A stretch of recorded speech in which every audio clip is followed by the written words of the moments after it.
Well, now there's a new study finding that more than 75% of homes across the U.S. are unaffordable as the gap between wages and home prices widens.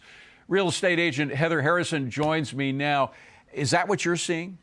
We are seeing prices go way up in our local market. I manage the #1 team in Westchester County, a suburb right outside of New York City, and we are seeing incredible demand and low supply, which is really driving prices up.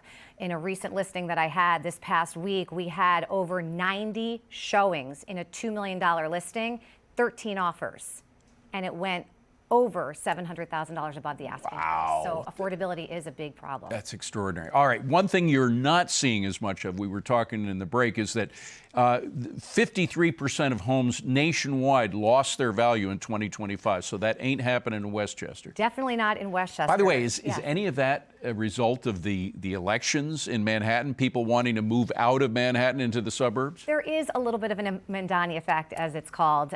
We are seeing a lot of demand since the summer, an increase of number of people coming to our listings, number of showings. People in the city are concerned about safety and security, so they are definitely looking to move out of the city into the suburbs for the schools, for the enjoyment, for the open playgrounds, and so forth. So we are seeing a bit of a demand on that level. And the other thing that's happening nationwide, might not be happening to you, is the delisting of homes, because as the prices come down a bit from what they were, people are just saying, no, I can't afford to sell it. Now I've got to hold on to it. No, and in our market, things are selling, we are up 50% since pre-COVID levels. Wow. Inventory is down 70%. So in fact, I go on a listing appointment. I have one this afternoon. I'm going to encourage them to list next week, even though it's the holidays, because there's that much demand right now. So as they say, politics is local, real estate is local. So every market's a little bit different.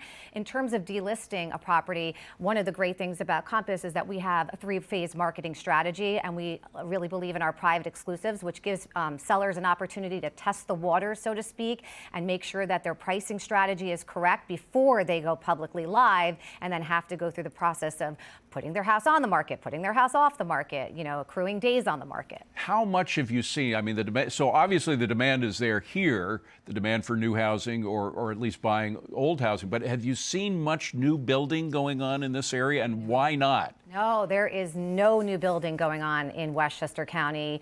We really need... Is it because of labor problems? Well, there's a land issue. There's not a lot of land, but we also, I think, it would be really great is if we could provide tax incentives for local developers and sellers. That would help a lot, I think, with demand. And also, a lot of our municipalities are very strict on zoning. So that is a key factor in not being able to build more affordable homes. But, we are in New York, and New York, like California and Illinois and other blue states, have a problem with overregulation and overtaxation. So the two things you're saying would bring houses back on the market is not likely to happen with those policy rules in effect. That is correct, and which is why I think it is a great time to be a seller if you can list your house, because I think that the demand is not going anywhere in Westchester, and the supply doesn't look like it's going to come back anytime soon. Yeah, although not a great time to be a seller in New York City right now, because there aren't a lot of buyers, not a lot of people streaming in to be under Mamdani. Great to see you. I'm glad you're doing well. Thank you. I appreciate that. All right.